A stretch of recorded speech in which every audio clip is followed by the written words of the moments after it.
What if you were to listen to an internationally acclaimed, multi-award-winning illusionist, and he had something far more to say than, "Watch this trick"? Rick Thomas is that performer, ready to go far beyond his magic and far beyond your imagination as he shares secrets regarding our dreams. Dreams that can become reality. The future belongs to those who believe in the strength of their dreams. Dreams pass into the reality of action. From the action stems the dream again. And this interdependence produces the highest form of living. Join Rick and his co-host, award-winning broadcaster Tammy Trujillo, for Nothing Happens Until You Dream. Indulge your mind and take a journey never to be forgotten. A journey connecting all of our dreams as we chase them together.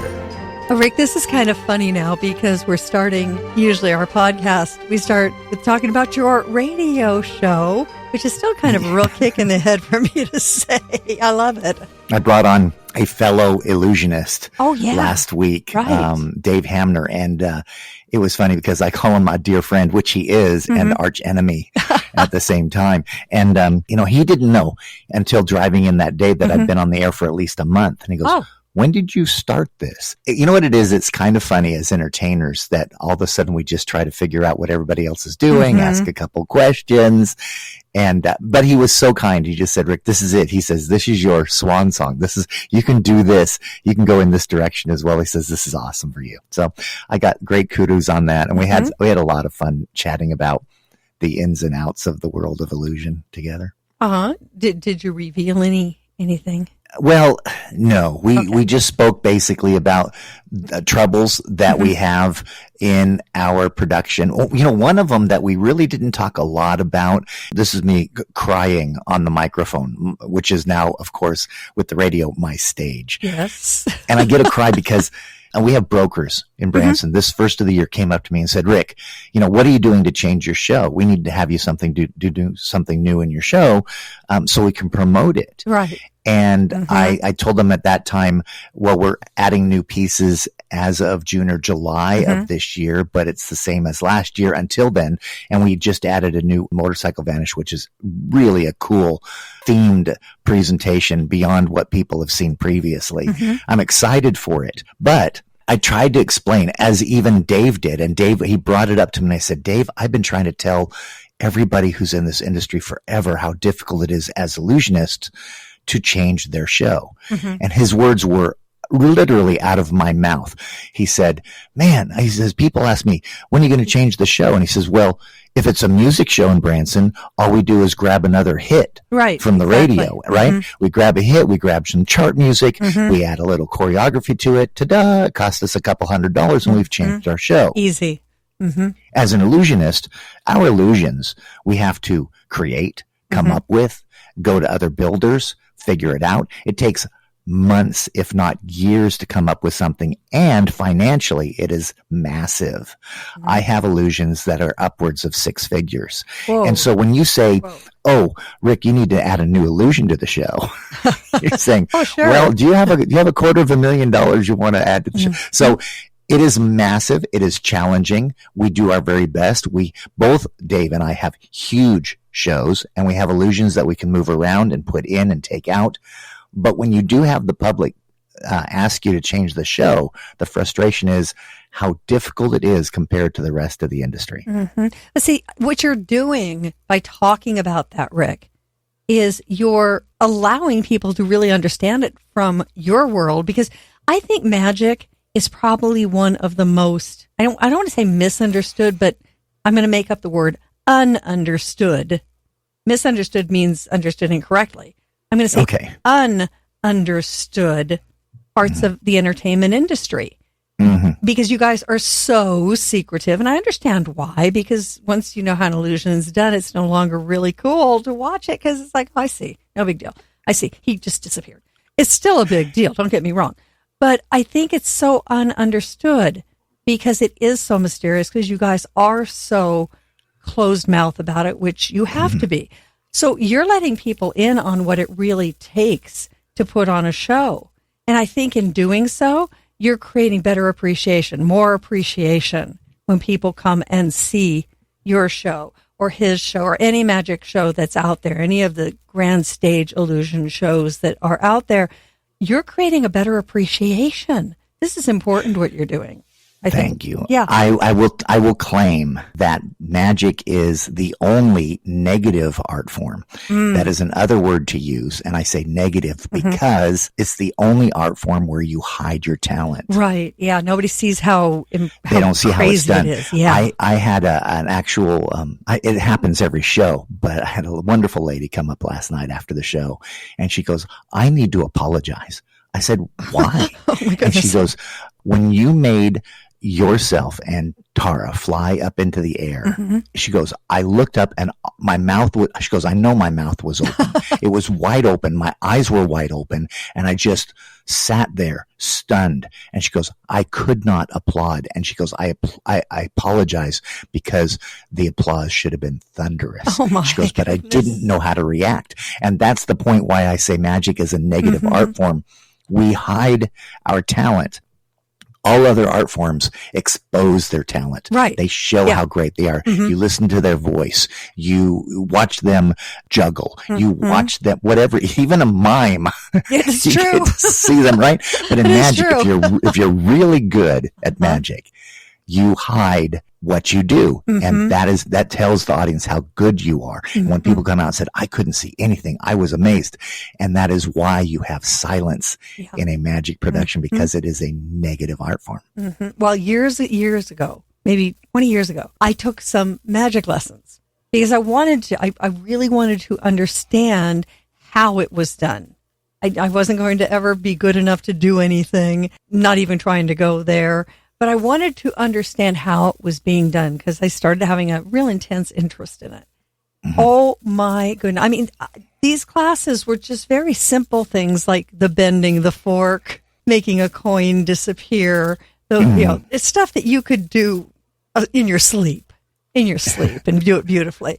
Holy cow. Impossible. You know what it God. is? It's a different mentality. When you make something disappear, and I'm not going to say how it disappears. Right. There are so many ways to do it. But mentally, as a magician causes something to disappear, wherever it may go, the mind goes with it. And as an illusionist, you need to keep the audience focused where it's not. Right. You need to keep everyone focused as to where it's supposed to disappear. And most people, when they're learning the art of magic, the reason why you see how they're doing it is because they themselves cannot.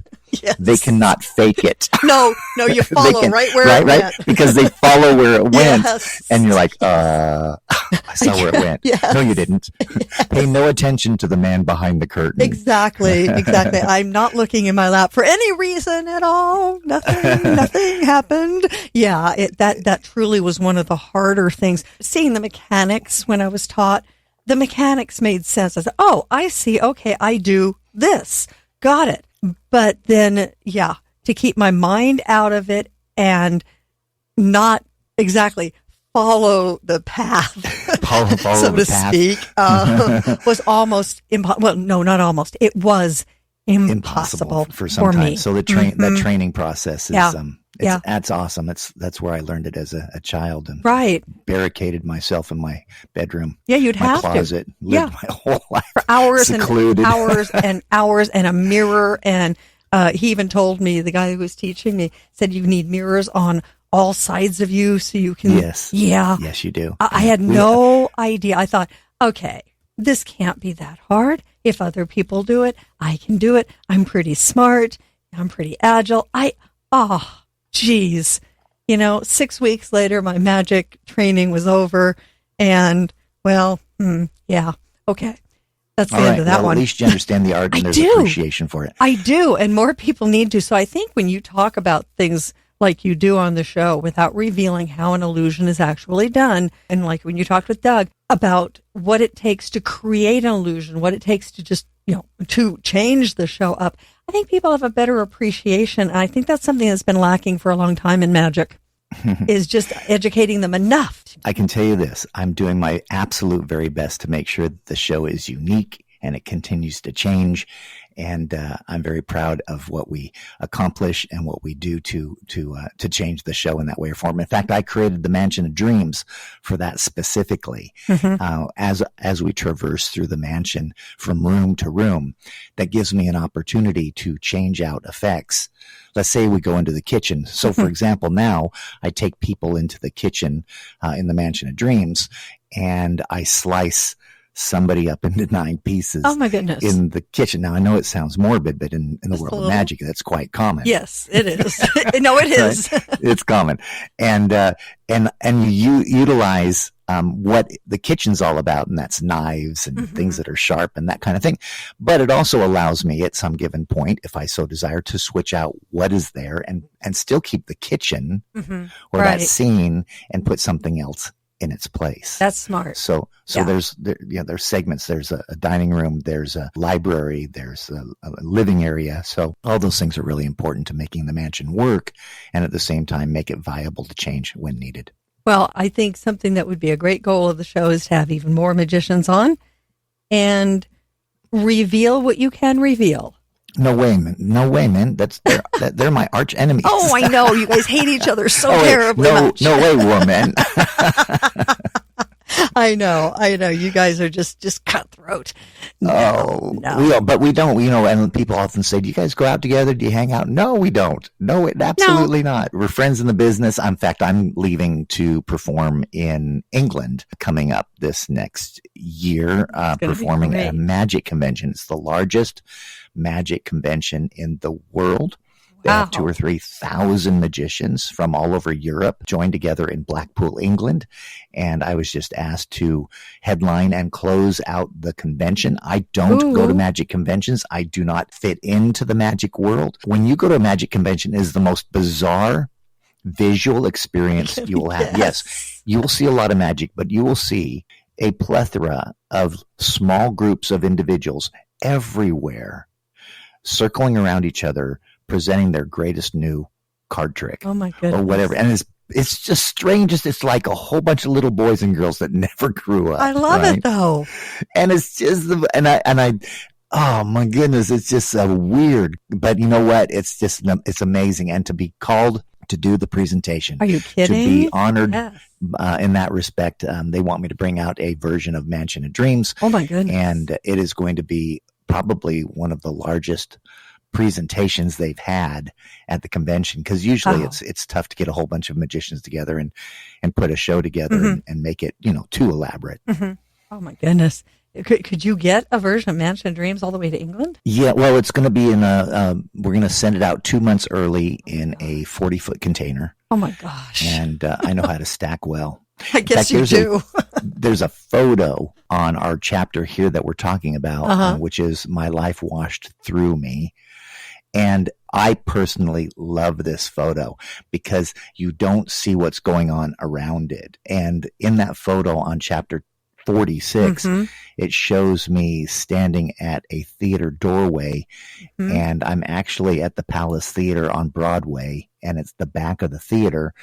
And we had just unloaded all those cases that are to the left of me. Right, I'm looking at it, yes. And it was snowing. It was a blizzard. No. It was freezing. And literally below zero, moving all this equipment down out of the trucks and getting them in that warm theater that you see behind me was so difficult. And so the story behind how it is to pull off this show, rather than those that walk in and a microphone sitting there and they sing a bit or two and bring their guitar in and open up their guitar case. Do a sound check, yeah. We're talking mega. Now, I'm going to take it on the other side now. With all the tours that are going on, these massive shows, they are 40, 50, 60, 100 semi-trucks. Oh, yeah. To pull off some of these shows. So I take it back as far as production value. The big concerts are amazing. The lighting, the special effects. Beyond the voice, beyond the artist. Yeah. Special effects are awesome. So they understand it. They understand how difficult it is to change shows out. And that's the same with the magic. The hardest part with the magic is that when you create an illusion, it's not guaranteed that it's going to work. Oh. So you spend a year and a half, 2 years coming up with an effect that you hope the public is going to be entertained by. Mm-hmm. And until you present it on the stage and see its final reaction, you don't know. Wait, have you had things like that bust after so much time and money? Yes. Oh my gosh. Yeah, I had an effect where, I do an illusion where both Tara and I fly in the air. Right. And in Vegas, I had a routine which everybody begs me to put back in the show. And I dance with a microphone stand. Yes, you do. I love that. I do. And I put a wig on the microphone stand, and I dance with that object, and then it transforms actually into my real partner in the show, and then I cause her to float in the air. Well, part of that scene is that I make the microphone stand with the wig on it actually float as well. And I wanted to make it fly or float all over the stage. I see. Okay. Because once my assistant appears, that's what she does. Got it. And I wanted to mimic what they were about to see. It was, okay, just so you know, making something float or fly is extremely difficult. I kind of think so. Yeah, I would agree with you with my limited knowledge. All I can say is it didn't work. We spent probably 4 months trying to make it right, trying to make it so it wasn't hokey, that it worked, that the sequence was right. And when it was all put together, that was the part I dropped because it just wasn't working. Everything else was rock solid, and I just knew it. But the work that went behind it was, and the money, and the money. We had another time I had, and this one I can kind of give you a price on it. It's not massive loss, but it kind of gives you an idea. So I have unique ways of my curtains flying out to start the show. I've had suck drops where they pull out over the audience. I've had it where it sucks up behind me. And these types of effects are seen throughout our industry often, where they have big curtains that drop or get sucked up out of nowhere. Cirque really does well with some of those effects. And I had an extremely large curtain that I needed to get sucked up off the floor and over my head into the ceiling above. And we spent probably about $10,000 to $15,000 on hardware and machines and bunches of stuff just to try to pull this thing. It was just too heavy of a curtain. And I still have those pieces that I spent a fair amount of money on sitting in my warehouse because it just didn't work. Wow. I laugh because honestly, you get to a point where you just sit there and go, forget this. I'm not doing this anymore. I don't want to do this period paragraph.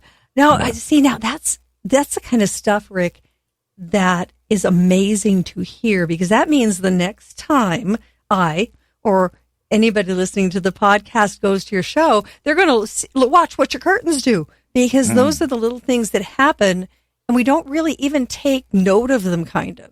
We don't look at them as an illusion unto themselves. But now you've got me interested. Now I'm like, okay, I got to see where these curtains go. I think that's what I'm talking about. That's why talking like this is really important, because you're helping people focus in on what they need to focus in on and appreciate what they don't know went into this stuff.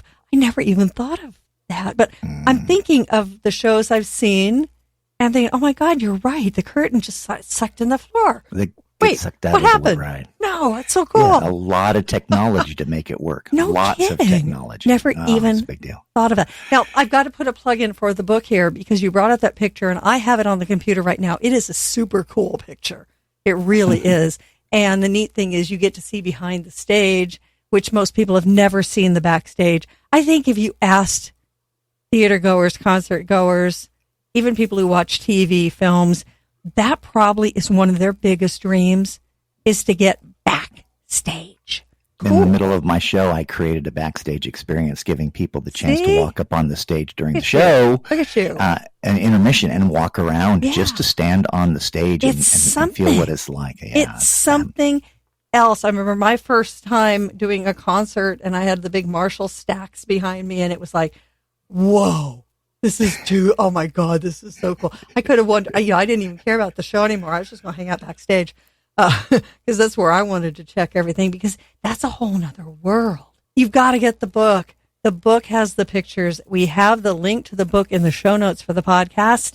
And I just guarantee it adds a total another dimension, because I don't know if you just have somebody following you around 24/7 with cameras or what, but you have got some, it almost seems like it. You have got some of the most amazing, cool pictures ever in this book that just illustrates so many things. So I really encourage you, if you're listening to the podcast and digging it, add the visual dimension, get the book, and follow along, because the pictures tell a lot of the story themselves. And this one's a good one. Appreciate it. And by the way, since we're still slightly on the radio, the other reason why Tammy and I chatted for just a bit, I realized that when we go into chapter 46, there's like 1.5 pages. It is a short one, but it's an interesting one. It's called My Life Washed Through Me. The title of that one is pretty intriguing.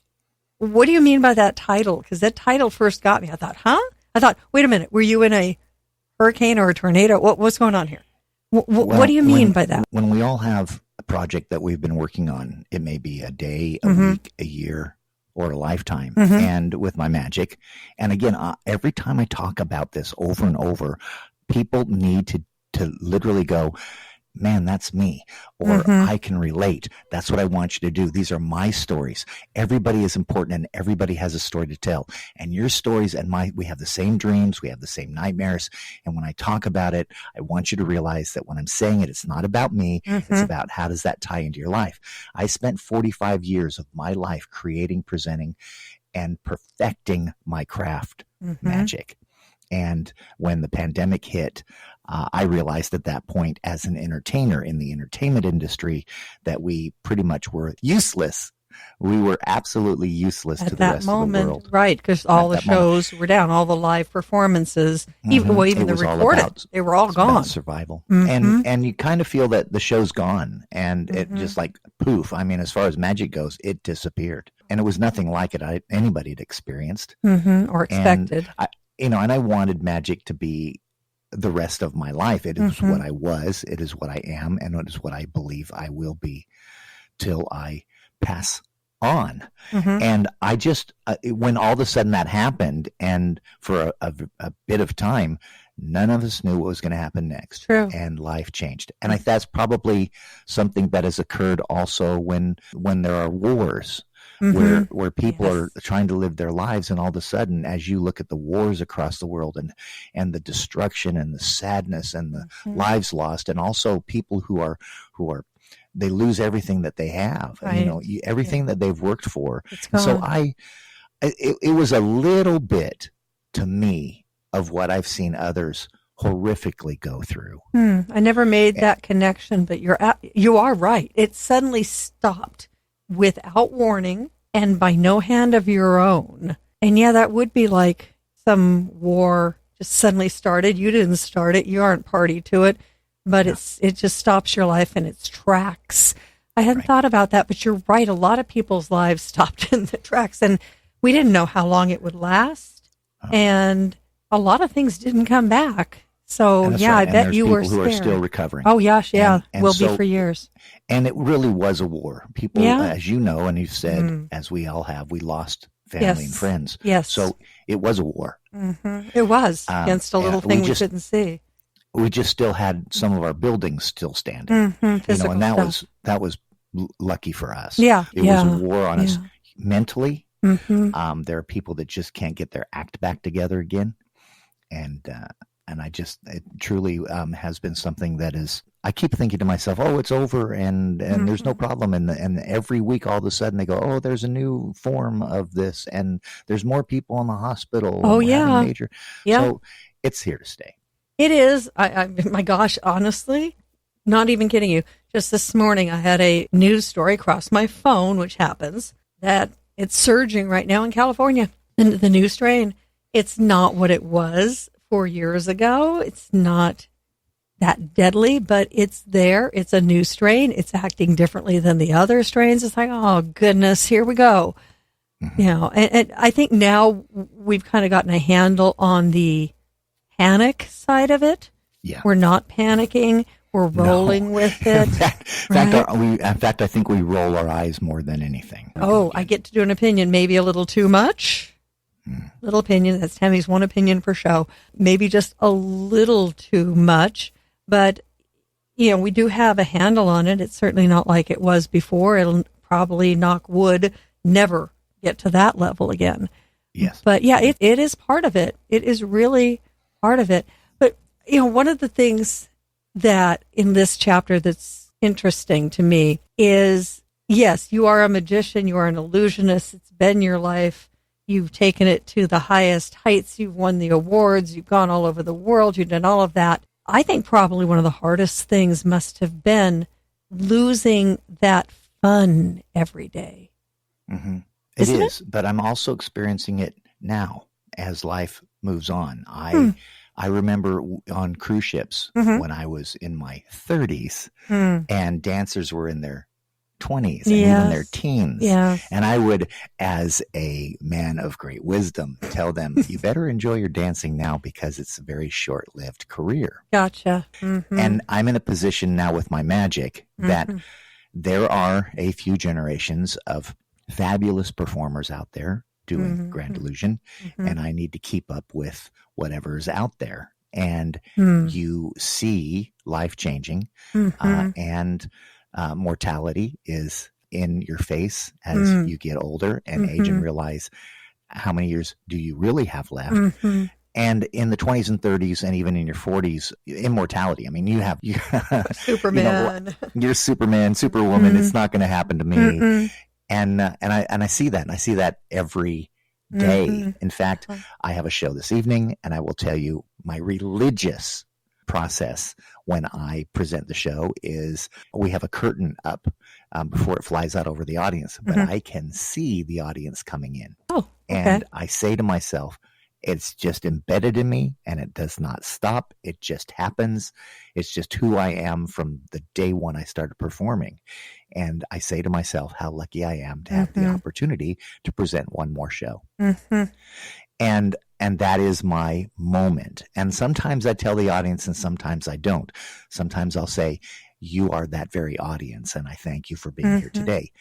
But that's something that's in my gut. And if I don't, it's nothing to do with the audience itself. It's just something I say before the show. Now let's go to the backside of it. Every night when I perform, I am extremely overwhelmed before I perform. I have anxieties like no other. And I scream to myself, why do I do this? And at the end of each show, after packing up the trucks and loading the dancers on the bus, I look back one last time at the empty theater. And that's when I realize that's it. It was fun. It was awesome. The adrenaline rush was amazing. Tammy, you know what I'm talking about. I do. Right? Oh, I do. Yeah. Now, the hard part about it is you've done it. That moment you finish the show, that hour after is phenomenal. Oh, it is. You're on top of the world, high as a kite. And then, boom, the world drops out from under you. Why? Now, I'm trying not to give an excuse as entertainers because we all have the same dreams, all have the same nightmares. We all are living this life together. And as an entertainer, I've always told people I don't handle my birthday well because me neither. No. People are always saying, hey, happy birthday, happy birthday. They're giving me, kudos. Oh, Rick, it's so wonderful. I get those types of feelings every single day I perform. People come up to me and tell me how wonderful I am, how amazing the show is. And I get that every day. Now, the problem is it's every show. So you do the show and then you have this high and all of a sudden you drop off this high over a cliff and there's nobody there. There's no audience. Yep. There's silence. There's no friends. Oh, it's true. It's true. Right? And you are empty. You are like, and then you go way down and you turn around and then the next show comes up and it goes way up again. And then it goes, and the roller coaster is, overwhelming. I always tell people it's a 9-to-5 job, but it's really kind of not. It's not. No, nothing in entertainment is. It is a 24/7 in some way, shape, or form. One thing I've learned with this getting older thing, and I wish somebody had told me this way long ago, and even if they had, I wouldn't have listened because we don't listen when we're very young. What do they know? Older people. But there are so many times, performance-wise, that I would love to redo. I want to go back and do it again because I don't remember much of it. I let it flit by. I didn't grab every second of it. And in the last years I performed with Ohio Express, it started to dawn on me because a lot of the bands of the 60s and 70s are getting a tad older now, and we're losing some amazing performers to time.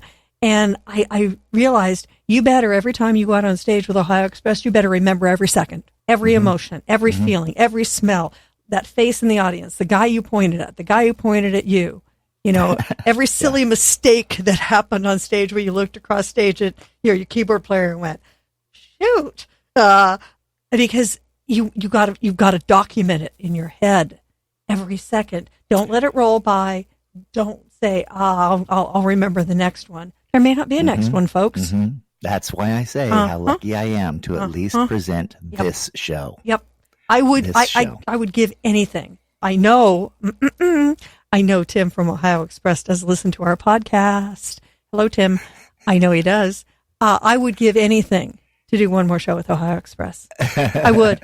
You know what? It would work. I think it would work. It would be a kick in the head because I know it would be the killer show. I'd make sure that it was, knowing it would be the last one. But will I get that chance? I don't know. So we've got to savor every moment, and you just got to catch every piece of it. Don't just be a bystander in your life on those moments. Grab this particular week in my show, I had a loss of a life affected, and last Tuesday, and I know it's tough listening to these podcasts because every time we talk about something specifically, what Tuesday, when, just know that at one point during my career, Joe Bosnell, who was the high voice in the Oak Ridge Boys, he passed on. Oh, yes, he did. Yes, he did. And in my show, I show a video of both the Oak Ridge Boys, and myself performing at the Hilton Hotel in Las Vegas. Oh, dear. And I bring out my Tigers on stage at that time and introduce them to the Oak Ridge Boys.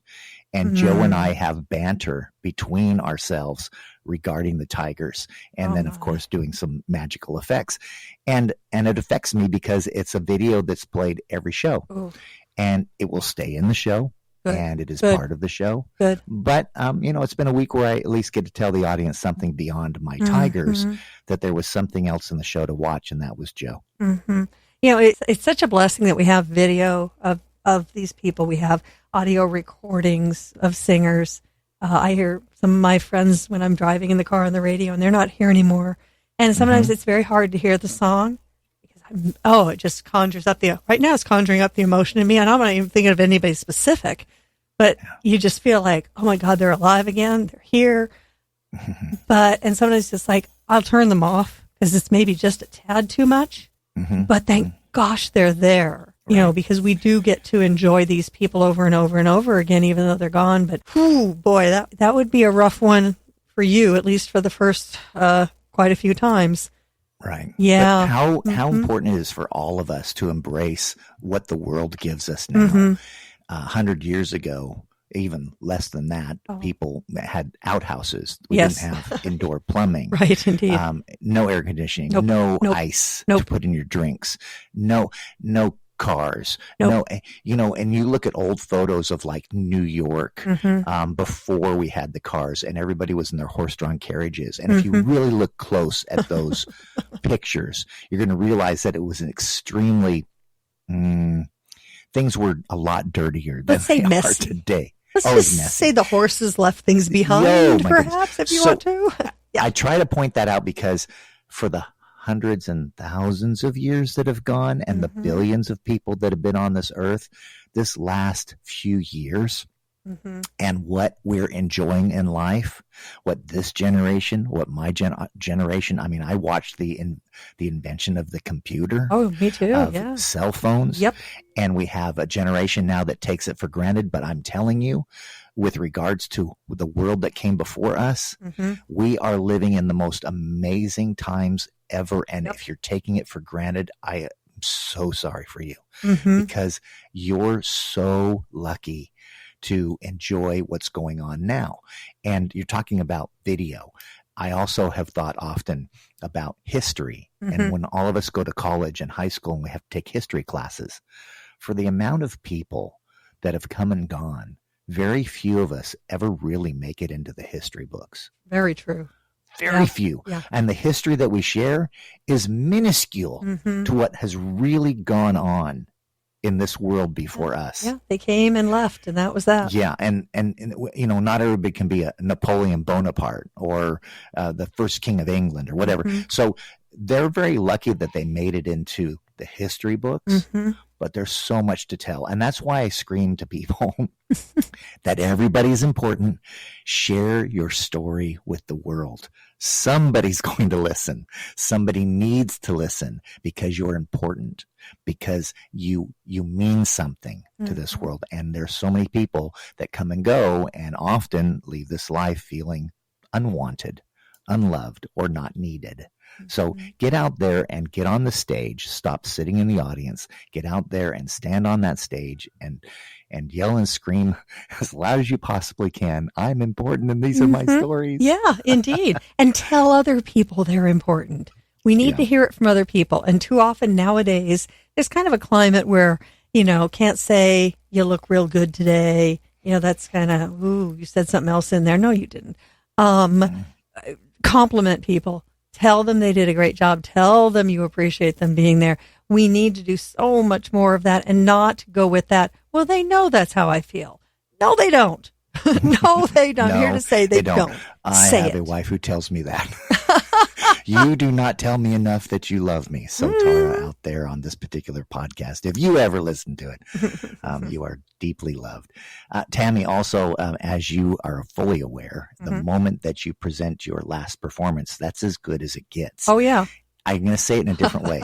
I'm only as good as my last performance. That's the phrase. If that makes sense. So, and that also means that I'm only paid from my last performance. It's also true. And so we have to do it over and over and over again. But I enjoy it. What do I get to do? I get to walk out on that stage again. How lucky I am to present one more show. There you I go. do the show and then I realize why I did the show. I pack it up and I look around me and go, wow, that was amazing. Yep. Then you go out and you do it all over again. And thank goodness every time you get to do it. Yep. We don't take things for granted. So enjoy the ride.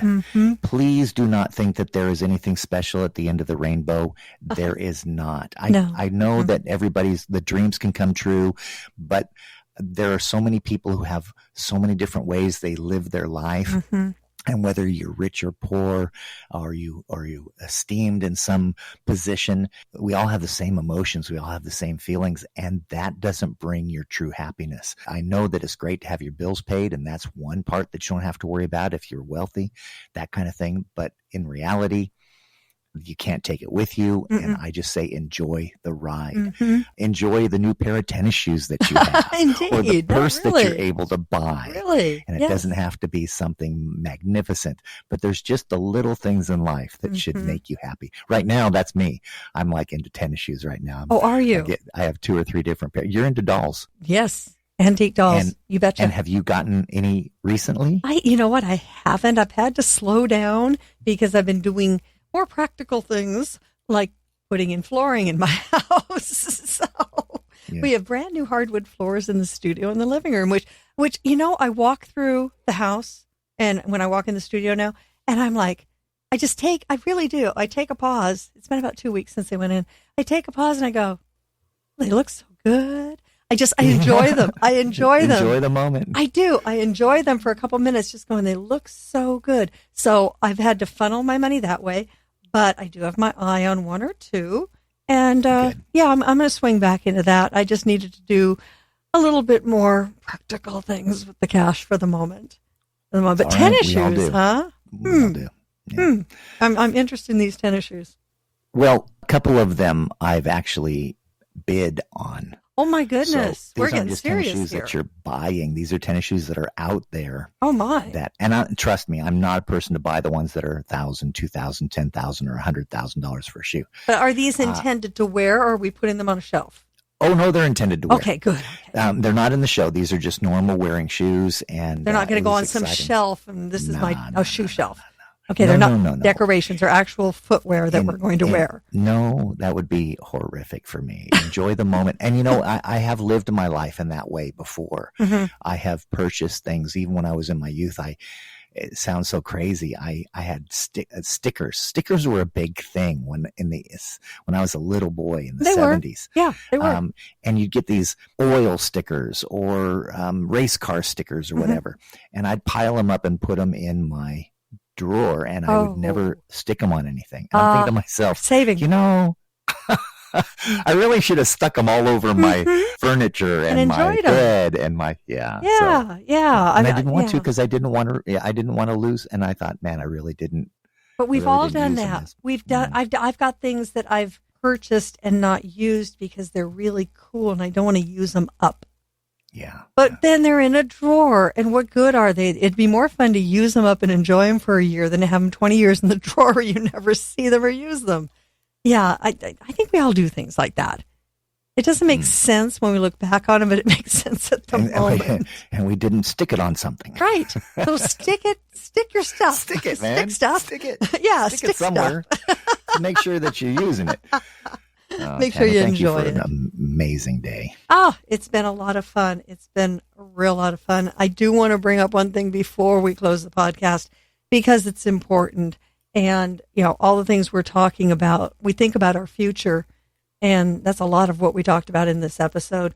Thinking about our future, planning our future, trying to plan for our future, making adjustments to our future. It all has a price tag on it.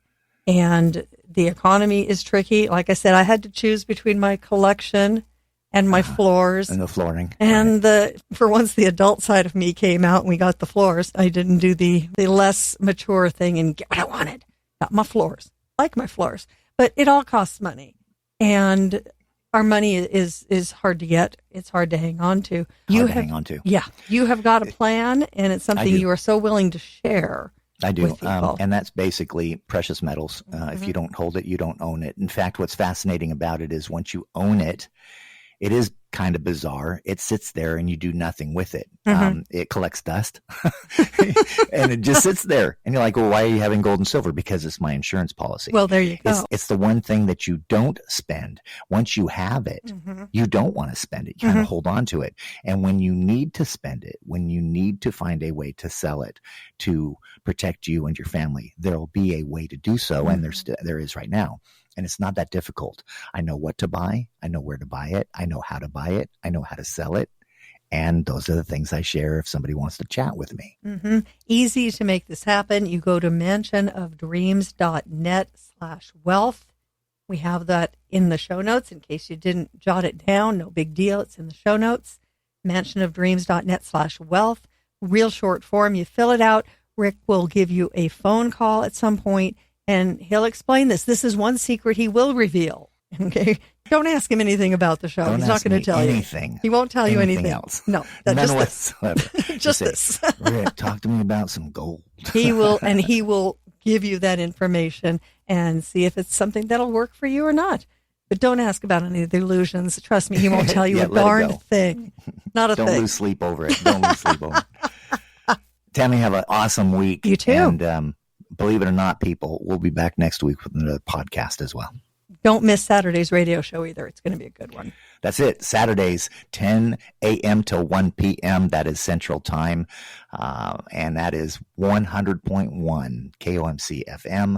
I play the 80s, 90s, 2K and today, and I get to choose my own music. You're never going to stop. Listen to. You're never going to And I have so many people say the music you're playing is awesome. And the reason is because the station I'm on is the station that the people who I grew up with listen to, and I'm hitting it on the head. So thank you again for all those comments as well, and we'll continue to rock Branson. Every Saturday.